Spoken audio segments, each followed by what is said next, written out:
வாழ்க வளமுடன். Voice of காஞ்சி நேயர் அனைவருக்கும் இனிய மாலை வணக்கம்.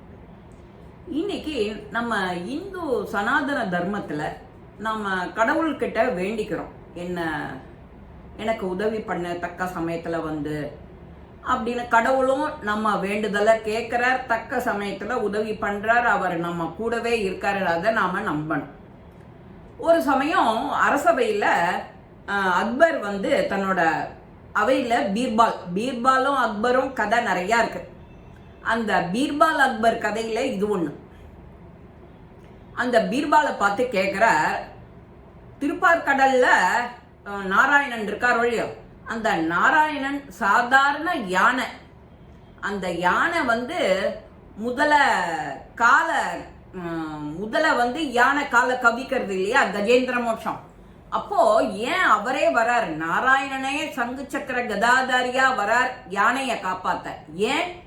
அவர்கிட்ட நிறைய சேவகர்கள்லாம் இருப்பாளே, அவள்ல யாரான 2 பேர் போய் காப்பாற்ற வேண்டிதானே அப்படின்னு அக்பர் பீர்பாலை பார்த்து கேட்கிறார். பீர்பால் அந்த இடத்துல சிரிச்சு மழுப்புறார், இதுக்கு தக்க பதில் உங்களுக்கு சொல்றேன், உங்க மூலமாவே சொல்றேன் அப்படின்னு. ஆனா அவர்கிட்ட சொல்ல முடியாது இல்லையா ராஜாட்ட. பீர்பால்னா ரொம்ப அறிவான புத்திசாலியான அமைச்சர்னு பேர். அவர் அக்பர் நினைச்சிட்டு இருக்காரு, நாம பீர்பால் வாயை திறந்து பேச முடியாத அளவுக்கு ஒரு கேள்வியை கேட்டிருக்கோம் அப்படின்னு அவருக்கு ரொம்ப சந்தோஷம், பெருமிதம். இதே மாதிரி அக்பர் ஒரு நாளைக்கு படகு போட்ல போயின்னு இருக்கார். தன்னோட பேரன், குழந்தை, மனைவி, ஒரு 10 சேவகர்கள் இவாளோட 2-3 போட்ல போயின்னு இருக்கார். அதுல பீர்பால் அரசரோட இருக்கிற போட்டுல போயின்னு இருக்கார்.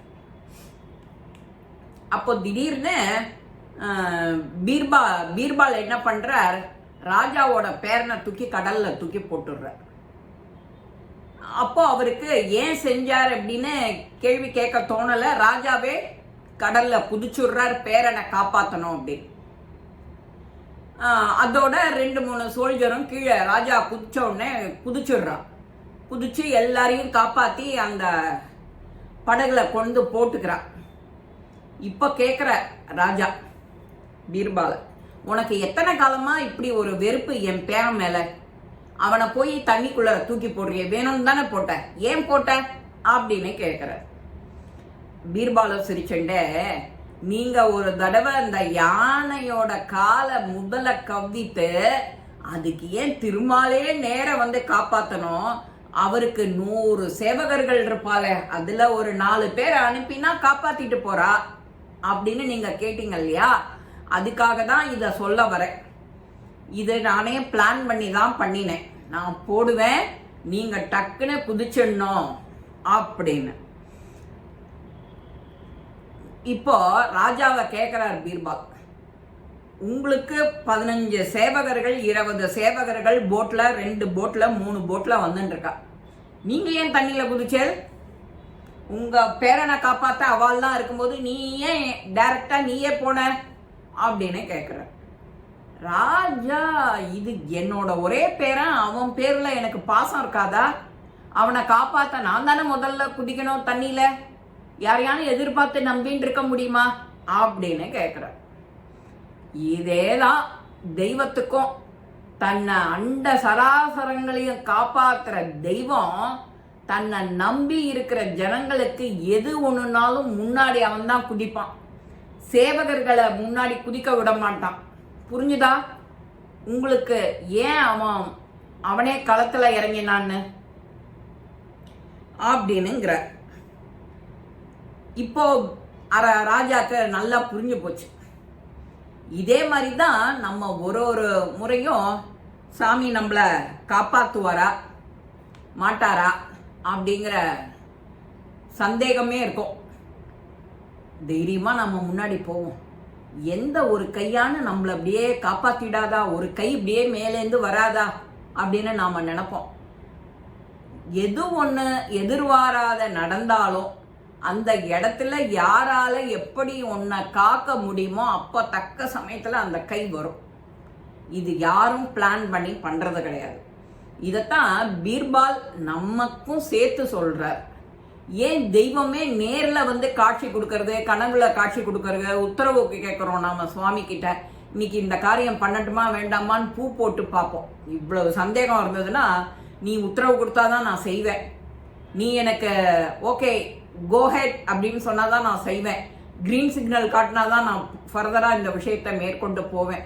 எத்தனை பேர் உத்தரவு கேட்கறதுக்கெல்லாம் பெரியவா அத்தனை பேர் படத்தை வச்சுக்கிட்டு பூஜை பண்ணிட்டு உட்காந்துருப்பா. வாழ முட்டாளா இல்லை. நமக்கானது நம்மை விட்டு போகாது. உனக்கு என்ன கிடைக்கணுமோ அது நிச்சயம் உன்கிட்ட சேரும். அந்த சேவகர்களும் பீர்பாலும் அக்பருக்கு தலை வணங்கி முன்னாடியே படகுல ஏறும்போதே நான் 2 பேர்கிட்ட சொல்லிட்டேன், நான் இப்படி தூக்கி வீசுவேன், நீ டகால்னு குதிச்சிடணும், முகத்துல எந்த எக்ஸ்பிரஷனும் காட்டக்கூடாதுன்னு நான் ஆல்ரெடி அவள்கிட்ட சொல்லியிருந்தேன். அதனால அவ கரெக்டா அந்த நேரம் நான் போட்ட தாமசம் உடனே குதிச்சுட்டா. நீங்க ராஜா இல்லையா, ராஜாவோட பேரன் இல்லையாமோ, ராஜாவோட பேரன், ராஜாக்கு எவ்வளவு ஆசை, அதனாலதான் நீங்களே குதிச்சேன். இதே மாதிரி ஒத்தொத்தர்கிட்டையும் அவ மனுஷா கிட்டையும் தெய்வம் ரொம்ப ஆசையாதான் இருக்கும். நம்பிக்கையா அவன் செய்யற பூஜை பலனும் நாமா சொல்ற பலனும் என்னைக்கான்னு கைவிடுமோ, விடாது. அதுக்காக தான் சொல்றது, பூஜை பண்ண, விரதம் இரு, தீபம் போடு, குளிச்ச உடனே சந்தியாவந்தனம் பண்ண, பூஜை பண்ண, இந்த நைவேத்தியம் பண்ண, இதெல்லாம் சொல்றதுக்கான காரணம் ஒன்னொன்னுலயும் கண்ணுக்கு தெரியாத நிறைய தாற்பயங்கள் இருக்கு. அந்த முணுக்குன்னு கடுகத்துல சின்ன பிரச்சனையா இருந்தாலும் மலையளவா காட்டும். எங்க வச்சுட்டு பார்த்தா, கண்ணு கிட்டக்க வச்சு பார்த்தா பெருசா தெரியும். அதே கொஞ்சம் தூரக்க வச்சு பார்த்தேன்னா ஒரு சின்ன புள்ளி மாதிரி இருக்கும். அது தானாவே ஓடி போயிடும்னு நாமளே சொல்லிட்டு போயிட்டே இருப்போம். அந்த மாதிரி ஒரு வேலையையும் நாம செஞ்சுட்டு போகணும். இந்த பதிவு உங்க எல்லாருக்குமே பிடிச்சிருக்கும். அவளுடைய புத்திசாலித்தனமும் அவளுடைய நன்னடத்தை, நேர்மை, இதுதான் உங்களை காப்பாற்றும் அப்படிங்கிறது இந்த இதுல இருந்து நன்னா தெரியறது. சுவாமி என்னைக்கும் நம்மள கைவிட மாட்டார்.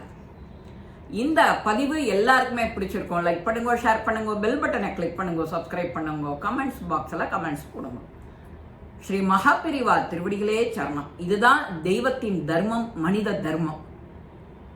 நல்லதே நடக்கும். ஆனந்தமாய் இருப்போம் நண்பர்களே. வாழ்க வளமுடன்.